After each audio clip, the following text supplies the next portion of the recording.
Et la revue de la presse pour refermer cette édition, l'audition de Macky Sall à l'ONU et l'escale du président du Faso au centre pénitentiaire de Baporo. Ce sont les deux actualités qui font les choux gras des quotidiens burkinabés dans leur parution de ce jour, jeudi 23 avril. La lecture croisée des journaux, c'est avec Ahadi Sandamba.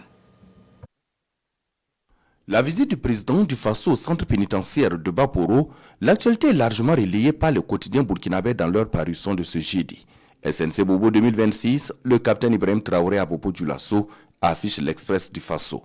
Le chef de l'État est arrivé à Bobo Dioulasso hier mercredi. Un déplacement qui précède l'ouverture de la SNC, rapporte le quotidien bobolais qui ne manque pas de mentionner l'escale du capitaine Ibrahim Traoré au centre pénitentiaire agricole de Baporo avec images à l'appui. Nous avons décidé d'humaniser nos prisons, propos du président du Faso relayé à la manchette du journal Le Quotidien. Un chef d'État en exercice visitait une prison, le capitaine Ibrahim Traoré l'a fait hier. Dans l'histoire contemporaine du Burkina Faso, c'est une première. En Afrique et dans le reste du monde, c'est un acte extrêmement rare, selon l'administration pénitentiaire, écrit la rédaction de ce canard. Grand oral des 4 au poste de SG de l'ONU, une actualité internationale qui suscite des commentaires de quotidiens burkinabés. L'audition de Macky Sall à l'ONU, un test de crédibilité majeur pour le natif de Fatick, écrit l'observateur Palga.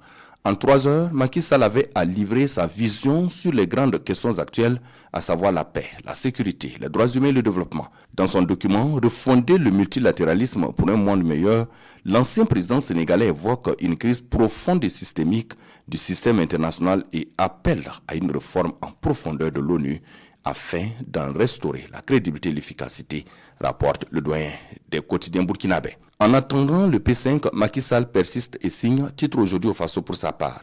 En dépit des on-dit et des vents contraires qui joncent le chemin vers le secrétariat général de l'ONU, Macky Sall a décidé de jouer le jeu jusqu'au bout, advienne que pourra, analyse la rédaction de ce canard qui estime par ailleurs que l'ancien président du Sénégal joue une partie difficile, pour ne pas dire perdue à l'avance, n'en déplaise à ses soutiens.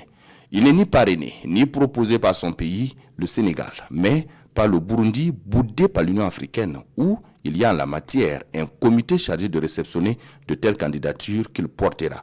Et si on ajoute que ce n'est pas le tour de l'Afrique, selon une loi non écrite, la gouvernance critique de Macky Sall et sa mésentente avec les actuelles autorités, aucune planète n'est alignée pour l'enfant de Fatick, pour le majestueux poste onusien, conclut l'éditorialiste.